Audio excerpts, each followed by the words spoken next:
Nah, sekarang kita lanjutkan ke soal nomor 5. Berikut ini merupakan sebaran titik koordinat yang menunjukkan jarak D terhadap waktu T.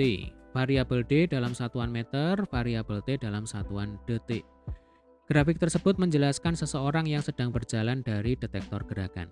Ya, ini grafiknya. Kemudian pertanyaan yang A, taksirlah seberapa cepat orang ini bergerak. Jelaskan bagaimana cara kamu mengetahuinya. Ya, seberapa cepat orang ini bergerak berarti yang ditanyakan di sini adalah kecepatan. Nah, kalau di fisika, ya, yang namanya kecepatan simbolnya adalah V, kemudian rumusnya adalah S per T. Jadi V sama dengan S per T, ya. Kecepatan adalah jarak dibagi dengan waktu. Ini rumus dasar. Saya yakin dan percaya kalau kalian semua mestinya sudah hafal luar kepala ya dengan rumus ini. Nah, karena di soal kita kali ini jarak itu simbolnya D, ya berarti ini kita sesuaikan.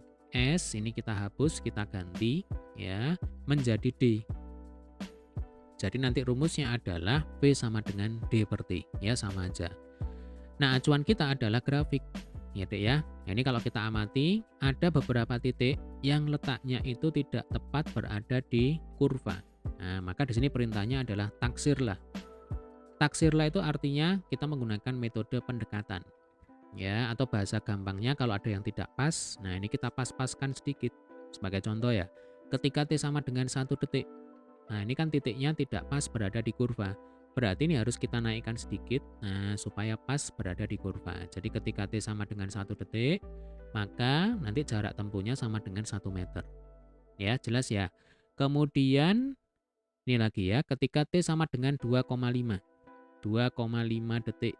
Nah, jadi titiknya ini kita turunkan sedikit di sini. Maka ketika T sama dengan 2,5 detik, maka jarak tempuhnya ini juga sama dengan 2,5 detik.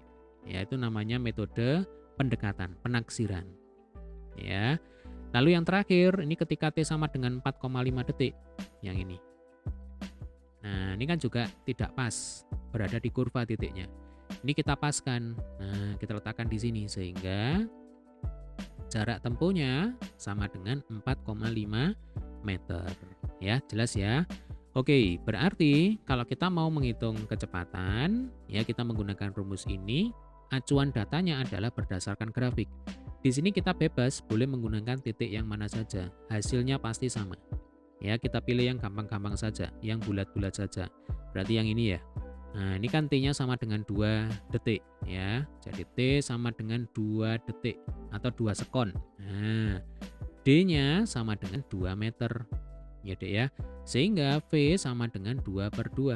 2 per 2 ya sama dengan 1. Satuannya adalah meter per detik atau meter per sekon ya.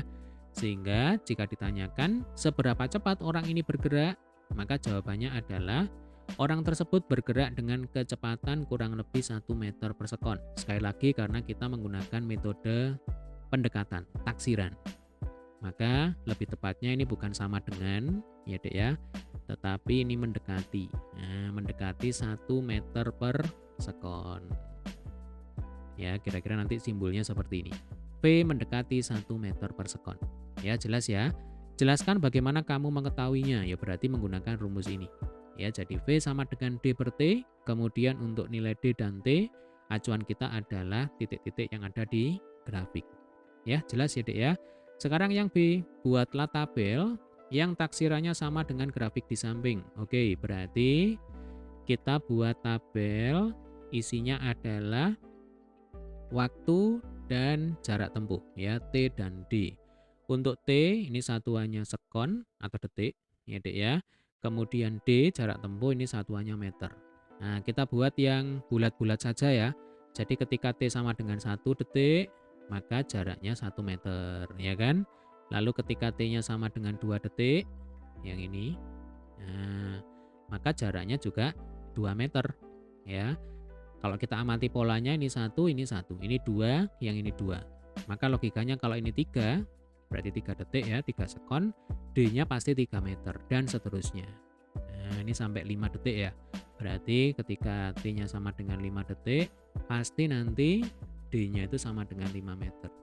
Oke, ini tabelnya. Ya, kita buat garis seperti ini. Nah, ini adalah tabel yang menggambarkan pergerakan seseorang yang diamati oleh detektor gerakan. Ya, gampang ya. Oke. Nah, kira-kira seperti ini. Ya. Sekarang kita lanjutkan ke pertanyaan berikutnya yang C. Apakah sebaran plot ini menunjukkan perbandingan senilai atau perbandingan berbalik nilai? Jelaskan. Ini jelas jawabannya adalah perbandingan senilai. Ya, saya tulis ini ya.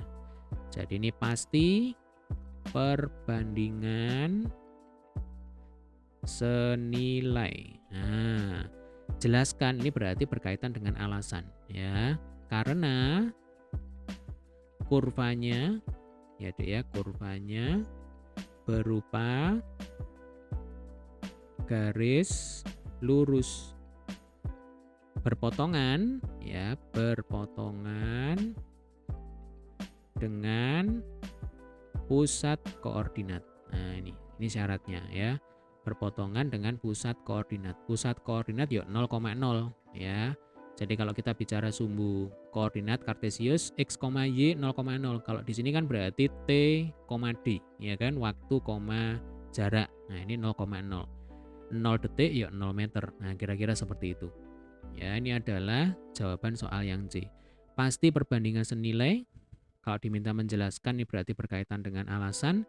Alasannya karena kurvanya berupa garis lurus kemudian berpotongan dengan pusat koordinat 0,0. Atau bisa juga seperti ini. Jadi ketika T-nya itu meningkat, ya Dek ya, maka jaraknya juga ikut meningkat. Kalau T-nya turun, jaraknya juga ikut menurun. Nah, itu ciri dari perbandingan senilai. Ya, jelas ya. Sekarang yang D, yang terakhir. Tentukan persamaan dari perbandingan jarak terhadap waktu berdasarkan grafik di samping. Ya sudah, ini gampang ya. Jadi kalau kita berdasarkan grafik atau berdasarkan rumus ya sama aja ya Dek ya. Kalau berdasarkan rumus ini lebih enak ini. Jadi kalau V sama dengan D per T, maka D ya sama dengan V kali T. Kan tinggal dikali silang saja ya. Coba ini kita bersihkan ya. Nah, ini yang D ya. Oke, berarti kalau kita diminta untuk menentukan persamaan ya, persamaan dari perbandingan jarak terhadap waktu. Jadi kalau kita bandingkan ya, jarak terhadap waktu D per T itu sama dengan V.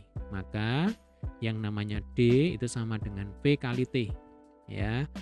Lah tadi kan sudah kita hitung V-nya itu sama dengan 1 meter per sekon, ya kan? Saya tulis lagi ya. Jadi V tadi sudah ketemu 1 meter per sekon, 1 meter per detik. Maka dapat disimpulkan D itu sama dengan 1 kali T. Ya kan, 1 kali T ya sama dengan T. Nah, ini jawabannya. Ya. Jadi, kalau kita diminta untuk menentukan persamaan dari perbandingan jarak terhadap waktu, ya Dek ya, jawabannya adalah D sama dengan T. Dengan V tadi sudah kita hitung ketemunya 1 meter per sekon. Atau kita mengacu ke rumus dasar, ini juga bisa ya. D per T itu sama dengan V, maka D sama dengan V kali T. Nah, jadinya seperti ini.